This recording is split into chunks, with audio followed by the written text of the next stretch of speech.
Peace. What's good? How y'all doing?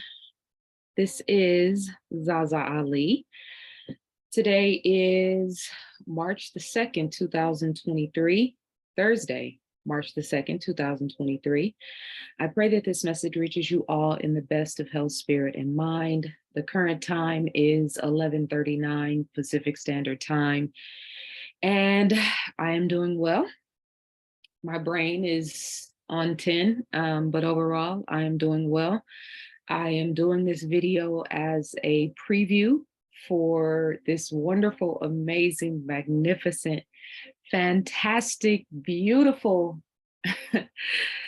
project, if I may say so myself, that I am super excited to share with all of you guys. I wanted to give those of you who have purchased or made a pre-order of this book an update, as well as give you a preview of what to expect when you receive your book, as well as your poster. Everyone who placed a pre-order will receive a 16 by 20 poster, and I'm going to show you some images of the artwork that will be included with the book. But I wanted to update you guys. The new shipping date is going to be the third week of March. It's the first week of March now, and that is going to give me time to finalize the details. I have more than 200 pictures, images in this book, and I did my first print run. Not a professional print run, but just, me going down to Staples and having certain pictures printed out that I was concerned about the pixelation. And there are about 22 pictures that I may not be able to replace, that I am meaning find other images online that I'm having pixelated by a digital or a graphic design artist, basically increasing the size so that it is printable and presentable in book fashion. 10 of those for sure I've already got ordered, and I'm going to see if I can replace the other images with something else. And if I can't, then I'm going to have those digitized as well. So that's part of my timeline, along with I am waiting for a couple of, or not a couple, I'm waiting for my images from my artist.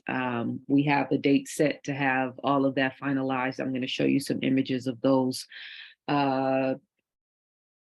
images, pictures, or designs, actually, I should say, that are in the work that are going to complement the book very well. And those will be the 16 by 20 posters. So we have the updated new shipping date, which is going to be the third week of March. And I'm going to send this video to everyone who has purchased the video, as well as the book, as well as post this on my YouTube channel so that I can respond to the emails that I have gotten so far. This is the update as well as the confirmation of shipping.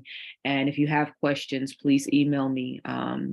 Don't post them on YouTube or send them to me via DM, because email is the best way for me to get your direct message.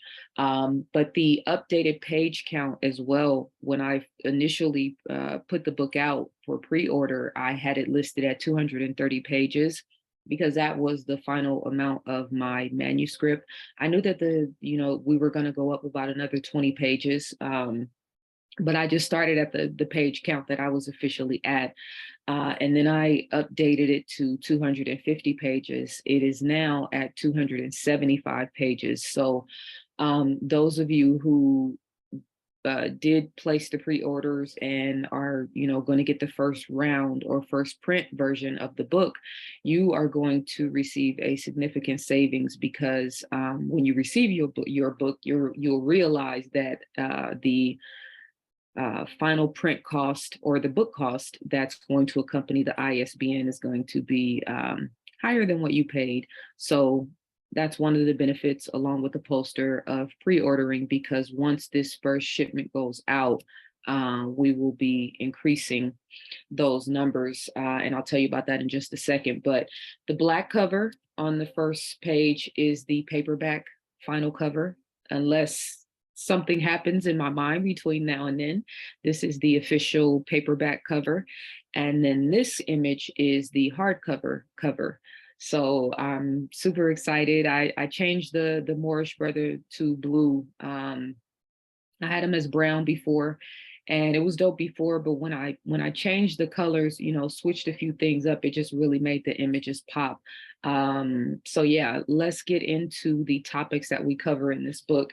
And these aren't all of the topics. This is just sort of like a summation that we cover in each particular chapter. The first chapter is actually, these aren't listed in order. Queen Lili Ukulani of Hawaii and Hawaii's, excuse me, last monarchy, ancient Polynesians, Hawaii's hidden history, King Kamehameha.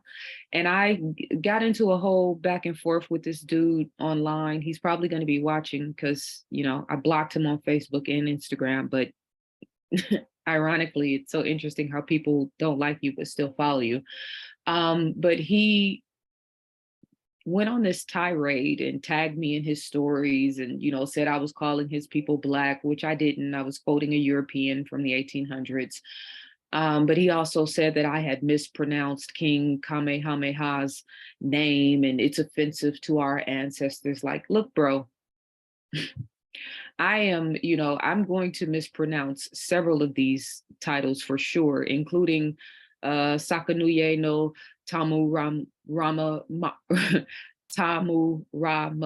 Ro. By the time I go on book tour, I'll be able to say all of these titles efficiently and fluently, I can assure you. But right now, my brain has been 1000% immersed in these cultures and trying to make sure I'm representing them in the right fashion. So if I mispronounce a word or mispronounce a name, the best thing that anybody can do for me is send me a message and give me the proper pronunciation. But as far as trying to ridicule or criticize me because I'm taking a stab at bringing light to these cultures and these forgotten histories, that's a lost cause, especially because I've been studying history for 20 years. So there's that. King Kamehameha, King Kalakaua, the American intervention of Hawaii, and then the African presence in Asia, Sakanuye no Tamu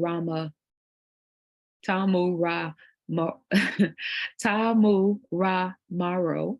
Okay, I'm gonna get it right, I promise you. But he is the original shogun, or what the samurai, what it originally was and what it eventually became, right? He embodied these principles that will later be embodied by what we know as the samurai.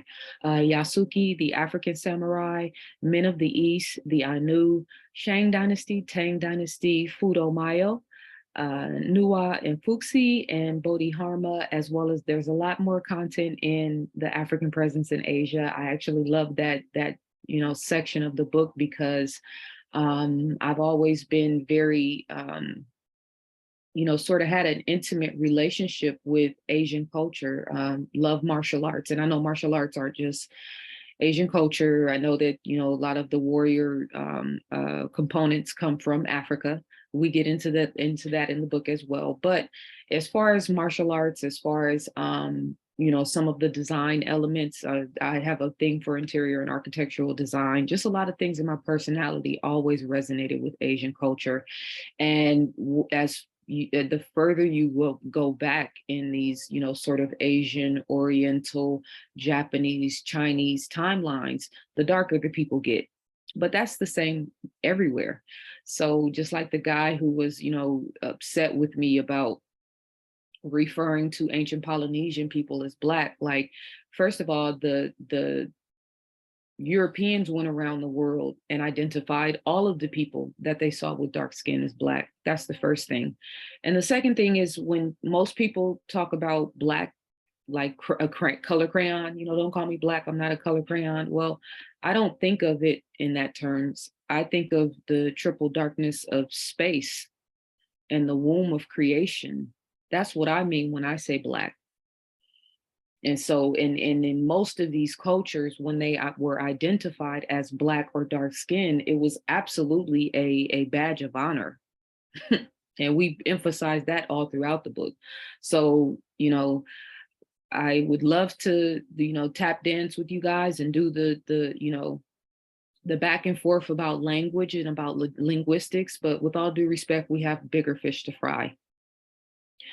The next section is the Kandakis of Ethiopia, Makeda, Queen of Sheba, Nubia, Sudan, and Ethiopia, Amenesheketo, and Amenorhanes, and then the Kandakis of Ethiopia, as well as ancient Kush. Then we get into Hatshepsut, the queen that will be king, Pharaoh Hatshepsut, 10th dynasty queens, Senmut the Great.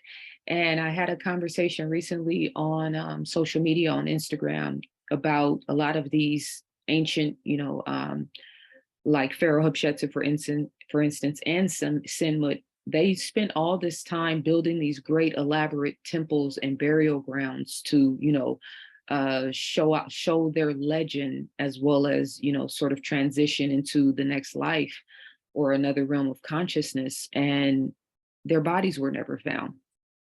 So either we're dealing with temple robbers, or what could have possibly happened for so many of these legendary characters in history to build these great monuments and temples to honor themselves in the afterlife and to honor their legacy, as well as pay homage to the gods. Bodies never to be found. Then we get into the Moors in Spain, Moorish architecture. Well, this is one of my favorite periods in history, particularly because of the architecture and their emphasis on science and knowledge. So science, poetry, music, the Umayyad dynasty, the Almoravid dynasty, and the Almohade dynasty. And this, ladies and gentlemen, is the, overall, this is overall what the book is going to represent in terms of the topics. But of course, there's a lot more. I even, after, I finished the manuscript, I went back and added certain things. Makeda, Queen of Sheba, for instance, because I had, got into a back and forth dialogue about her. There are some people who are saying that her and Hatshepsut were the same person, that she never existed. So in me having those back and forths, it made me go back and really put a little bit more emphasis into her timeline and emphasis into her background, the land that she was actually from. So that's another, sort of benefit that you guys are going to get. It's taking me a little bit longer, but I went back and really kind of added some additional information in the 18th dynasty as well, with Pharaoh Hatshepsut. So the objective of this book is to resurrect the legacies of great men and women that have been written out of history, to reframe the narrative of the ancient people of the world while highlighting their significant contributions to civilization. This is a full color textbook, 275 pages, available in paperback and hardcover. We cover history, geography, economics, civics, sociology, and culture, including art, literature, architecture, religion, and philosophy. And I went and looked into the what constitutes social studies in terms of American, the American Institutes of Knowledge. Not that that's the standard, but I wanted to make sure we at minimum cover that standard, right? So our children should get nothing less than what they're getting in those institutions. But this is going to be, a much higher grade of content and information, and visually stimulating content, obviously. But for me, it's like we said, how people say English is a bastard language. Oh, okay, then we should at least have it mastered, right? We emphasize language arts, vocabulary, definition, spelling, and critical thinking. There is a section review, 2 to 3 section reviews within each chapter, and then there is a final chapter review. We have crossword puzzles, we have coloring pages, we have critical thinking, right? We recommend this book for ages 13 and up, 11 and up for mature learners. And this book is absolutely capable of carrying a middle school, high school, and collegiate course of study. And I say that because, it's kind of like, how could you recommend this? How could you recommend this for age 13, but then also a college level course, right? Well, I have a degree in African studies. I got that degree in the Oakland Laney College, not Laney College, in the Bay Area. Community College District, which is actually a much more prominent environment in terms of teaching real Black history, real Black culture, real African and Native, right? It's much more liberal environment where you're going to get something that's much more closer to the truth than you would in a university setting, right? But even in that environment, I noticed how I hated the way that they portrayed us in those textbooks. And these were textbooks I was having to spend like $125, $150 on. The images of the men that they would show, the images of, the men were usually emasculated, a lot of slave type imagery, even in periods when there was no slavery. It was always this very negative imagery, and then the females were usually sexualized or angry, right? So a lot of what we're seeing in our culture has been projected on us through history, through the institutions of learning in this culture. That's why it's hypocritical for people who are against critical race theory. Yeah, I don't believe listen, these people are not interested in teaching us any sort of real substantial history, first of all. So even if they do put critical race theory in schools, it's going to be watered down and it's going to be low vibrational content, that's for sure, because it always is. But it's hypocritical for white people who are super anti-critical race theory, because you were never anti-critical race theory when it was when it made, you out to be the victor. Because anytime you're the victor, and you are objectifying or enslaving or dominating or abusing or taking from other people, you're never going to tell the story the way it actually was. So we'll get into that, but ancientpeopletextbooks.com is the official website. This is going to be a hub and a mecca of content and information and resources for homeschooling parents as well as educators. The current price is $50 for the paperback book and $75 for the hardcover. So if you have ordered those particular books, then you got a major plug. The final price, and this is what's going to be the price on the book when you receive it, is going to be $65 for the paperback and $90 for the hardcover. So when this first shipment is released, which will be the third week of March, the price is going to change effective at that point. So if you want to get that pricing, it would be wise to do that now. Otherwise, if you want to wait until the book comes out, that's no problem either. info@zazaali.com for all questions pertaining to this book. These are some images from my graphic design guy. He also painted a very beautiful picture of me, a montage. And so that's one of the reasons why I wanted to work with him, because I've already seen firsthand what he's capable of. But Fuquan's Divine is his Instagram page. And these are, the first three are images from this particular book. The Olmecs, the one on the far right, originally the Olmecs was supposed to be a part of book one. But once I got into the nitty gritty of this book, there was no way that I was going to be able to cover that whole time period in this book. It would have been 350 pages for sure. So I had to move the Olmecs to volume 2, but this is sort of like a pre-offering. So you can see what that image is going to look like, because it's pretty much done for volume 2. But the first three images on the left, Kandakis of Ethiopia in the middle, Africans in Asia on the left, you see the warrior vibes, and then the Moors in Spain, the third one to the right. These are the posters in the making, excuse me. Not completed, but just to give you sort of a sample, and a preview of what you can expect in your poster, 16 by 20 poster. But these images are also going to be at the beginning of every chapter. So they'll be included in the book. And then those of you who do pre-order the book will also get a 16 by 20 copy of one of these images. And this is 3 of 5 that you will actually have in this beautiful book. So I'm super excited about this. Fuquan is my brother. He is so good at what he does. And he also does a lot of other things in terms of his artistry. You can look him up online, or you can reach out to me and I can send you his direct contact information. All right. So let's get into this. I'm going to have to move really fast because I'm already at 20 minutes and I don't want to hold you guys. If you have a school or a, homeschooling community or an organization that would be interested in purchasing this book, in large amounts, or if you're interested in getting this into a school curriculum, which is absolutely 1000% the goal, we have previews available and mail outs that we can send to principals or anyone that you think would be in a position to purchase these books for, organizations or schools, et cetera. This is the inside of the mail out that I've created. And it's a very beautiful, stunning presentation of the book.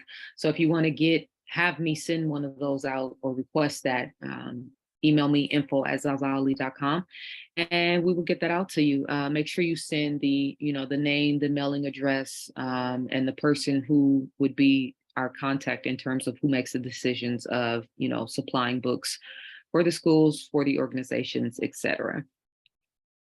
So again, I'm going to go quick from here because I have a lot of slides and I just want to give you guys some visual representation of what you can expect, as well as show you.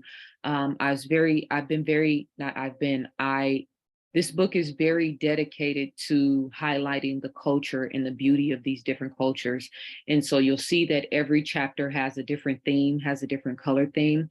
In the chapter of Africans in Asia, for instance, obviously I'm emphasizing, the ancient indigenous and the Black and African elements of those cultures, but I also am highlighting just Japanese and Chinese culture in general, because it's the right thing to do, right? You have to respect the chronology of the history and what it becomes, the best and the worst of it, especially if it comes from you, right? But not even dealing with the worst of it, just in terms of the Oriental flair of the color schemes. It's just, I tried to stay true to that in all of these different, in all of the chapters. So you'll see that reflected in the design. I spent a lot of time on the design element of this book. Probably the first 3 months, I just built the skeleton and made sure that I really kind of honed in on that, so that, once I started to fill the book in, it would really maintain a sort of energy throughout, like very, staunch shifts in color schemes and representation. But this is all our people. All of these are our people. Lili Ukulani, I mean, look at this beautiful young woman. Lili Ukulani was born as Lydia Kamaka. You guys have to forgive me. I have this screen. I put this on the screen on my laptop, and the color is not at a certain time of day, the color dims. So the color is dim right now, so it's not that vibrant. So I'm only going to read certain sections of this because this particular imagery looks very small. It doesn't look this small. Actually, you know what I'm going to do? Let's do this.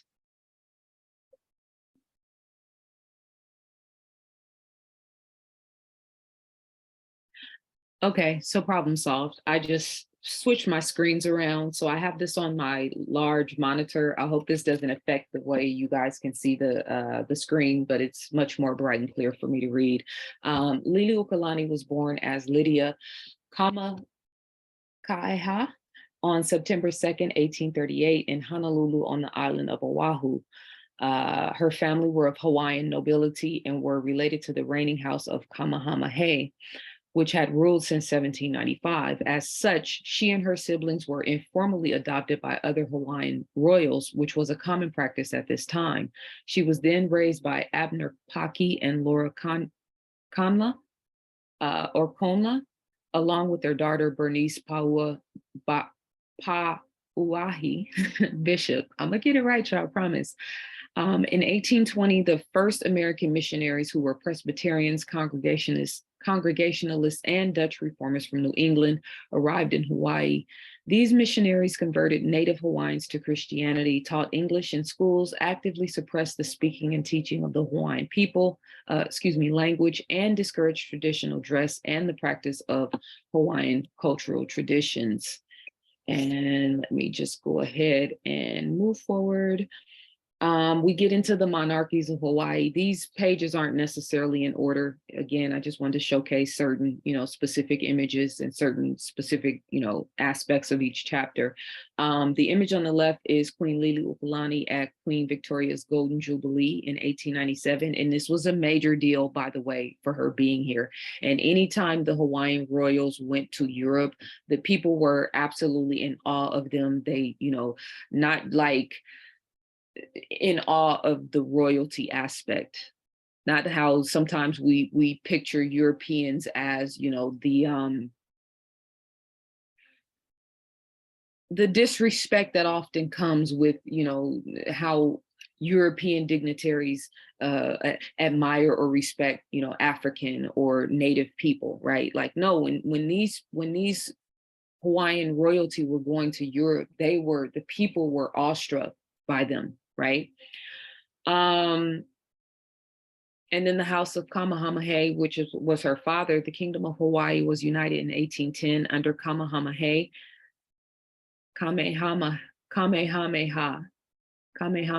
maybe that's the right way, the first, and existed until American businessmen overthrew Queen Liliuokalani in 1893.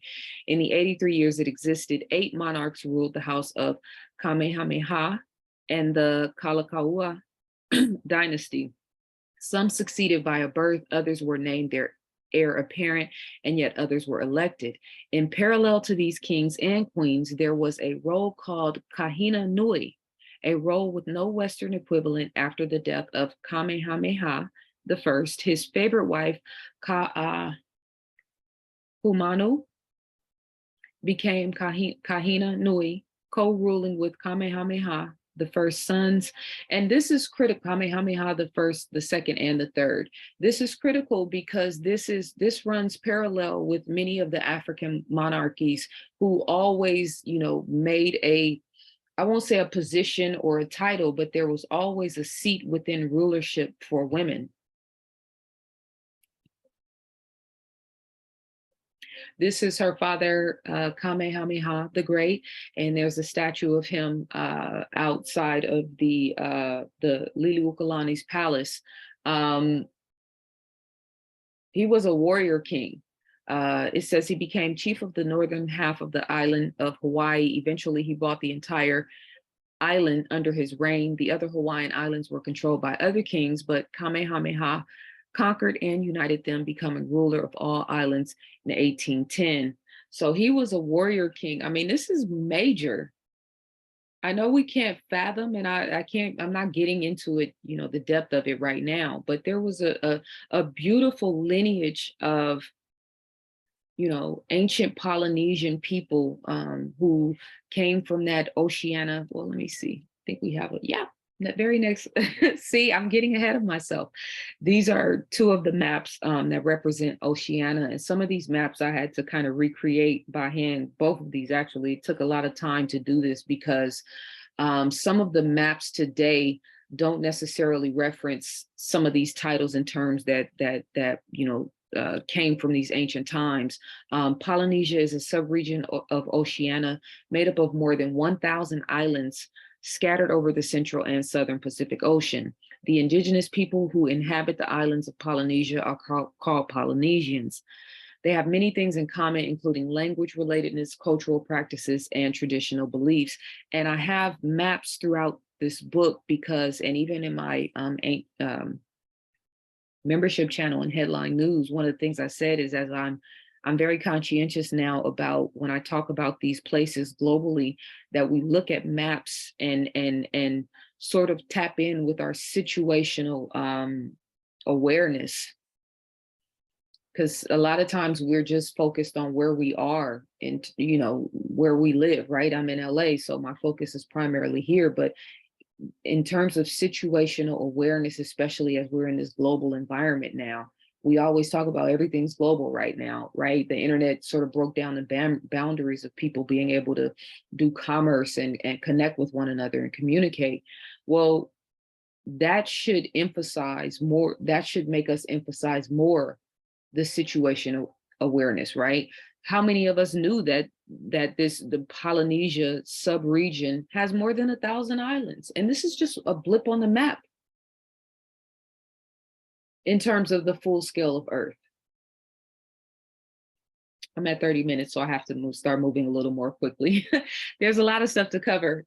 This image on the top left is a artist rendition of the ancient and indigenous Polynesian, Australian, ancient Polynesian peoples. Very dark skinned, very beautiful, very true to the phenotypes of what we know of those areas. I was going to read this to you guys, but I don't have time. But this is the Tasmanian, ancient Australian, Tasmanian, which I find this ancient history very fascinating. And we know that if one or two or three, warriors made the history book, then we know that there was, 50 or 100 or 1,000 that didn't, right? But these two brothers, Tasmanian freedom fighter Mal Boy Heener and Tasmanian freedom fighter Tunner Minner Waite, we get into their history. They basically, them and three other women went on a rampage, battling against, the British colonizers, and how, it talks about how, well, in the book, we talk about how the people who actually came to the early settlers were mostly convicts and their military guards, with the task of developing agriculture and other industries. Numerous other convict settlements were made in Van Diemen's Land, including secondary prisons such as the particularly harsh penal colonies at Port Arthur in the southeast and Macquarie Harbor on the west coast. The Aboriginal resistance to this invasion was so strong that troops were deployed across much of Tasmania to drive the Aborigines into captivity on nearby islands.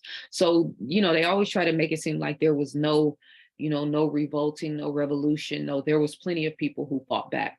And these two brothers, along with three other sisters, went on a major rampage, and they ended up being the two men. I'm totally not giving this story full context because I'm rushing now, but the two men, those two brothers, were sentenced to death, and then the women were discharged into Robinson's care. They were hanged by a crowd of 5,000. This was the first public judicial execution in Melbourne. Tunner Minner Waite and Mal Boy Heener were buried outside the Melbourne Cemetery under the current Victoria Market in Melbourne. So their bodies are actually still buried there.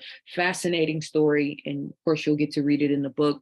On the left, the last of the Tasmanians, William Lane, or William Laney, he died in 1868. And with his death, the Tasmanian people became extinct due to genocide. Imagine that.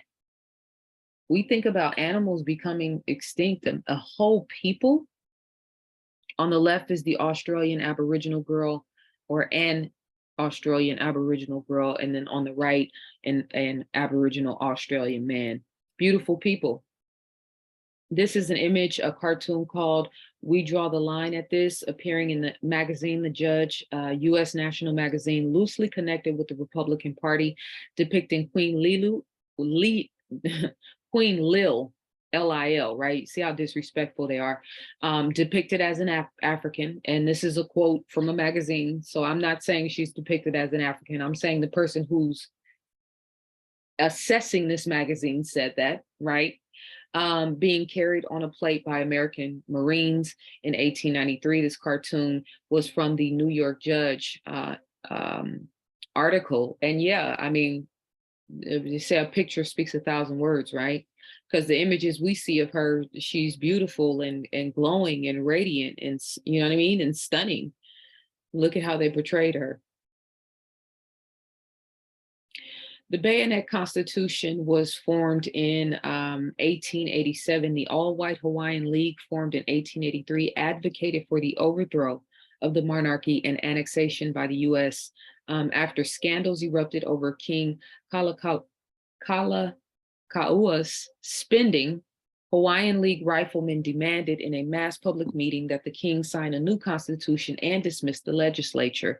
Now that's a fugazi. They were upset about his spending when the spending was part of the bargaining chip in the beginning to even get them in, to even be in a position to make this, this throwdown that this overtaking, annexation. The Bayonet Constitution undermines the authority of King Kalakaua, takes away Native Hawaiian land rights, and gives the vote to foreign landowners. On July 6, 1887, King David Kalakaua signed a new constitution for the Kingdom of Hawaii. He signed the law at gunpoint, which led to the document being nicknamed the Bayonet Constitution. Imagine that. And so this was when Liliuokalani eventually took over the reign and became queen. This is what she walked into. This is I've seen people online, I've been doing a lot of reading. When I read these articles online, I also read the comments and the commentary, right? And I've seen multiple people saying this is why women aren't fit to lead, because she should have, led them into war. Well, there's always context and a backdrop, that kind of leads up to these situations. And war is not always the answer. Why does modern history constantly label Native people as slaves, cannibals, or savages? Every great person has some sort of history as a slave. It is absolutely amazing how misinformed and how many lies, especially now with social media. You would think that that the truth would be easily accessible. Like, they have images of obvious people we know were dark skinned. They have pictures of them as well.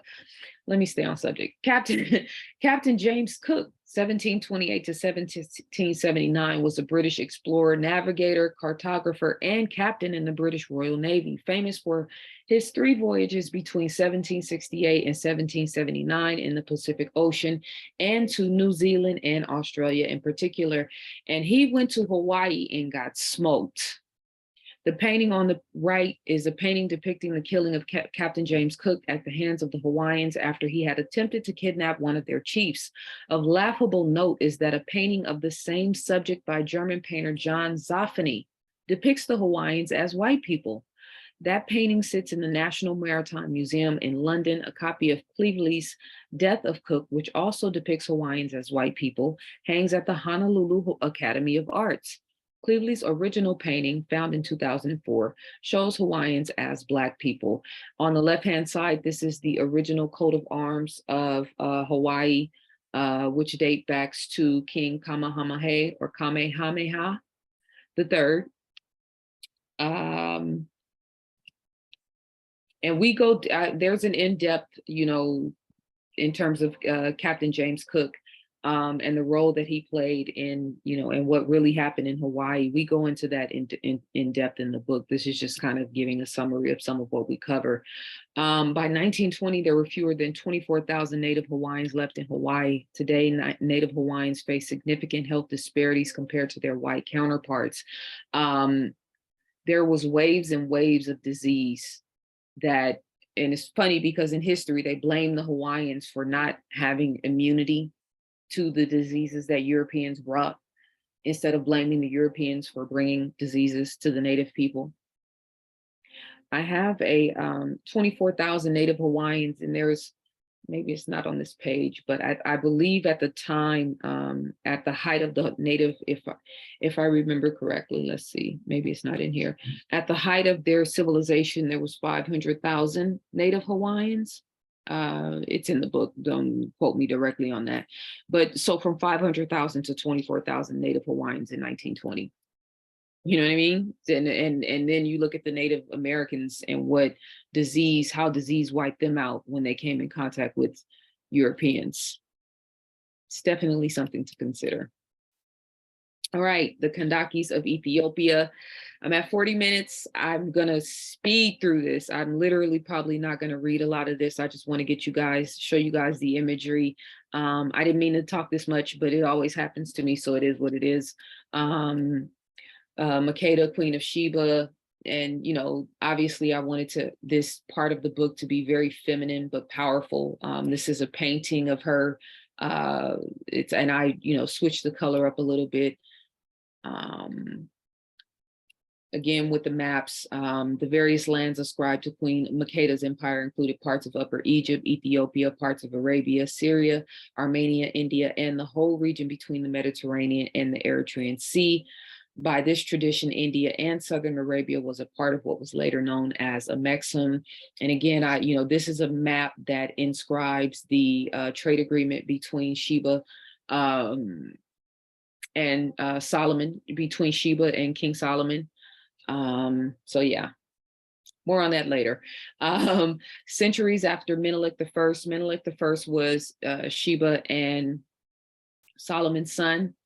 There's controversy about this stuff, but once you really get into ancient, African and Native historians, which is this whole book, if there's not an African reference or an African historian or scholar, like I had to go back. Everything has to be, fact checked from our vantage point, not fact checked from university papers or university doctrine or professors. No, fact checked by Ivan van Sertima and Cheikh Anta Diop and Drusilla. I had a list of books I wanted to read to you guys. Drusilla Dungy Houston and Robin Walker and Stanley Lane Poole. Lili Ukalani, obviously, she wrote her own book, told her own legacy. Anthony Browder, I said Ivan van Sertima, Ishaka Musabera Shango. So I'm heavy with the resources. And everybody gets proper credit in this book, even the great websites. There are some wonderful, phenomenal sites online that help me to stay on track in terms of the things that I couldn't find in the books. All of those resources are going to be properly credited. The emphasis here is the Lalibela, King Lalibela, who's one of the most influential Ethiopian kings. He built the rock-hewn churches and had a city named after him. He built 11 of these churches. I mean, the architecture is just phenomenal. Menelik II was one of the also prominent Ethiopian kings. And we have the list starting with Makeda, Queen of Sheba, and then, King Solomon, Menelik I. There was a space fluctuation of power and instability in the government, the Zagwe dynasty, the Kingdom of Aksum, the Zagwe dynasty, and then the eventual Solomonic dynasty, who claims lineage back to Makeda, Queen of Sheba. So yeah, we have all of the references and resources in terms of timeline.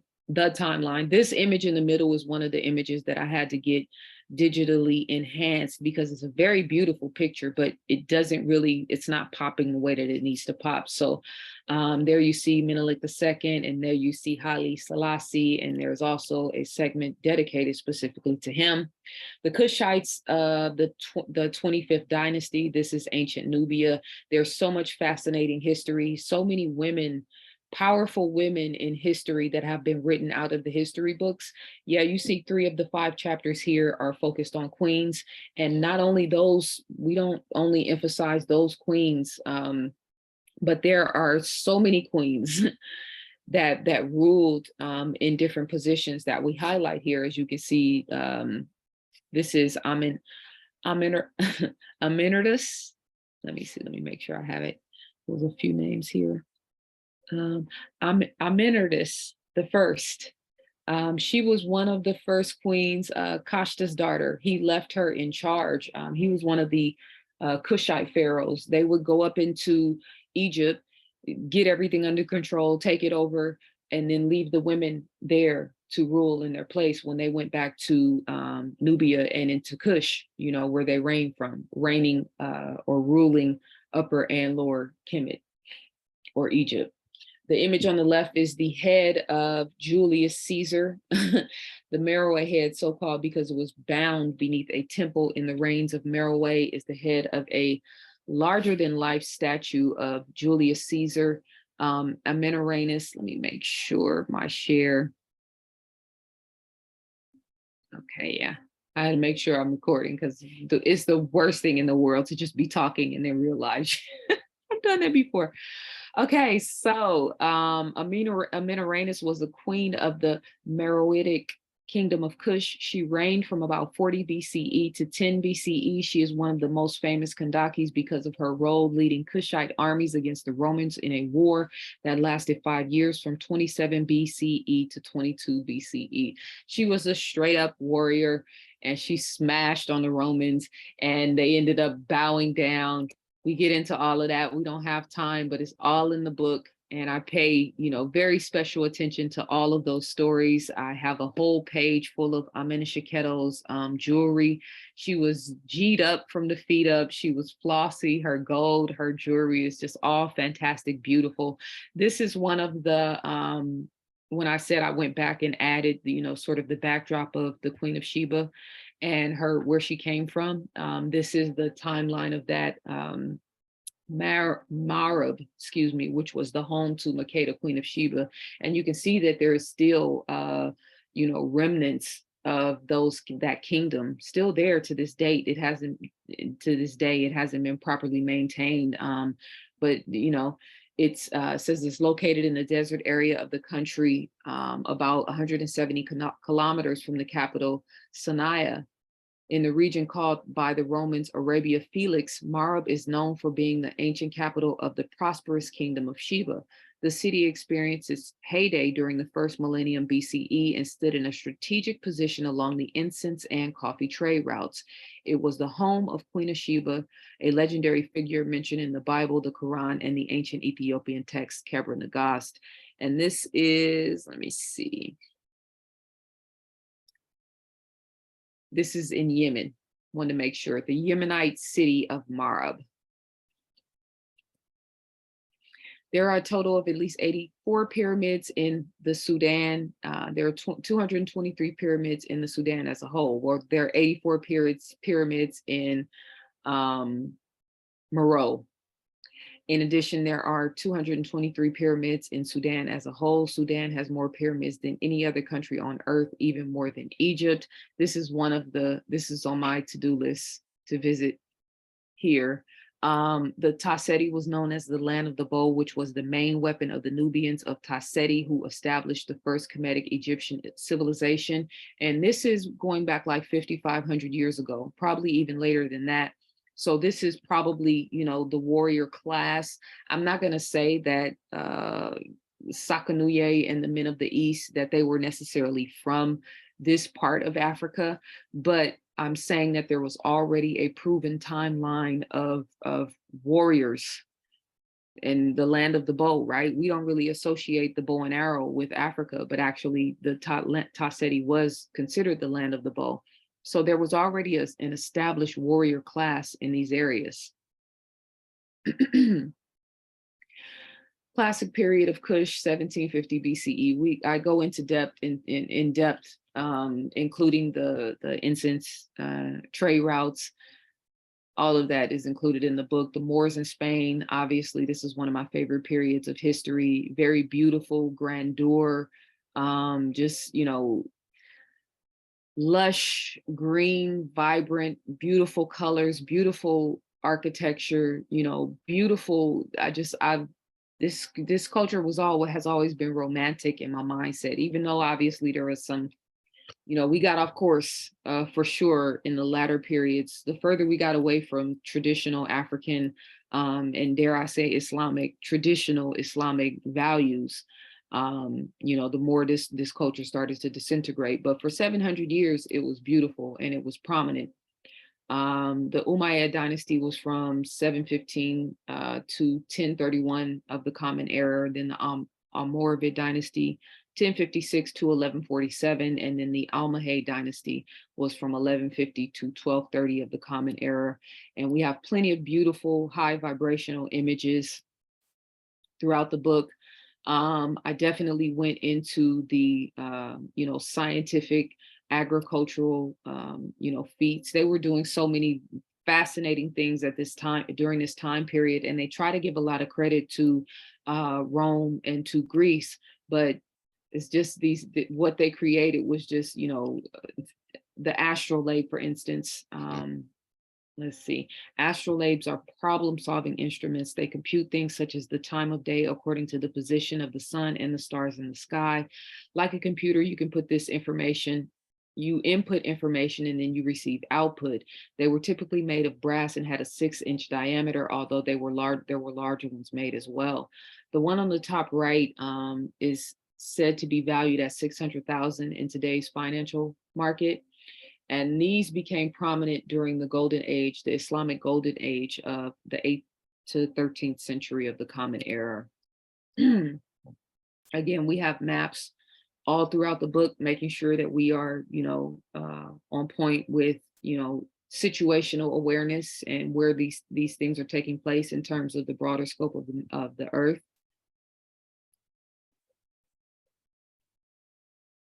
So many images, so much proof. It's undeniable. And this is just one book. And I had to leave a lot of stuff out because I didn't even have space.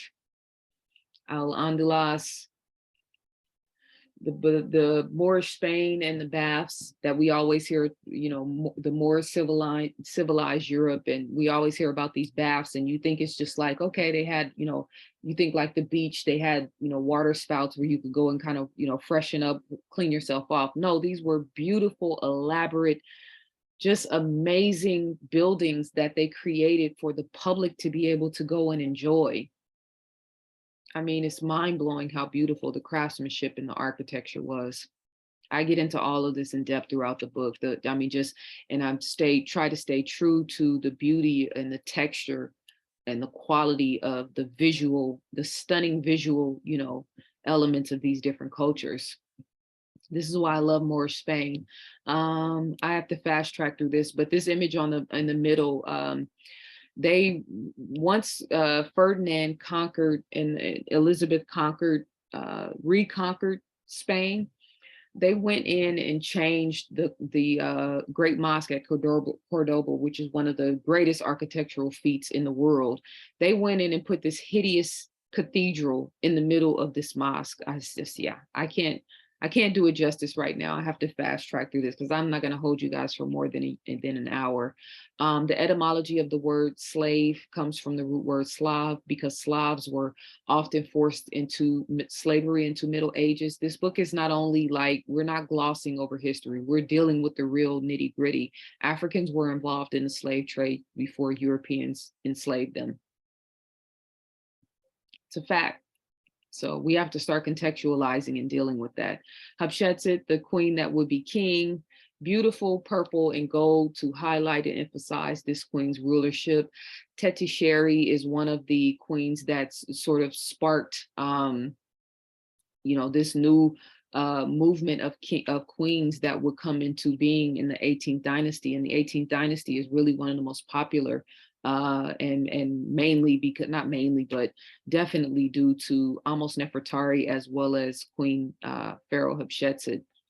And so just a beautiful lineage of information. Amos the first, and you see him here on the, he became known as a warrior queen. They were using the war chariot at this point. Now they give credit to the war chariot for Greco-Roman, I think. Maybe it dates back to Roman, but let me stay on track because this is so much. So Amos the first married Queen Nefertari, Amos Nefertari, and here you see her at the bottom as well as the right. She was a very beloved queen.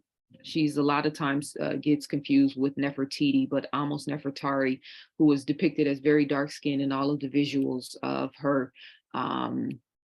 She was the inspiration to give birth or to give life to what would later become Hatshepsut. And you can see the strong purple royal vibes, because yes, we represent our people in the best way. Amos Nefertari, again, represented here. Some of these are not in order as they're presented in the book, but I definitely tried to pay homage, you know, in the representation and staying true to keeping the images alive highlighting the images. There are so many pictures in this book. The expedition to the land of Punt was a major situation. We get into that whole story in depth. You can see the picture of Queen Ati, who was the wife of King Parahu of Punt. And Punt was known at one time as the land of the gods. They believe that Punt is located somewhere in Yemen again. Yemenis people are known for being very slim, statuesque, sort of physically. But at this time, Punt was a smaller stature, shorter people, as you can see in the images here. Simmet definitely emphasizing his work and highlighting the role that he played in Hatshepsut's legacy. He was a genius in his own right. And again, he had a very, beautiful temple and monument for his body when he transitioned, and his body was never found, at least in terms of modern history. African presence in Asia. Yes, this is one of my favorites. This is the timeline of the men in the East. Sakanuye, who was eventually known as the paragon of military values, Sakanuye no Tamu Maro. You can hear my voice is getting tired, but I'm with you guys. I promise you, I'm not tired. Have I been talking a lot today? No, actually I haven't. But this is the timeline of his family lineage and legacy. And this is basically the legacy of what would later become the samurai. We can see him at the image in the middle going to war. Fudomayo, who I also discuss in the book, was known as, or not, he was the patron of the samurai, one of 5 wisdom kings in Japanese mythology. We get into this history of the Ainu. Yeah, I'm just going to fast track through these images. Legendary Black warrior, the African samurai Yasuke. African presence in early Asia. Yes, we get into the warrior class. Very stunning visuals, I must say. Again, I stay true to the Oriental element of, these cultures, respecting the culture overall, not just the ancient ones, but modern as well.